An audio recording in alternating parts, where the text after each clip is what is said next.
Hi guys, my name is Nick. Today I'm gonna be showing you how to turn on voice chat in The Division Resurgence.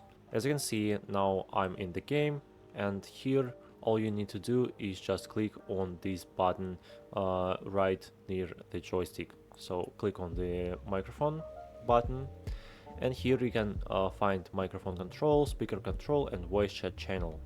So firstly, you need to select the necessary voice chat channel, for example, team, if you're playing with your friend, clan, if you're playing with your clan, or nearby to just chatting with other people, for example, with this guy. So just select it, and then select the necessary microphone control, for example, free microphone, and of course, free speaker. And after that you can hear other people and of course chat with them. Here you can see that now I'm speaking right here. So hope my video was helpful. Please don't forget to like this video and of course subscribe to the How to PC channel. Bye bye.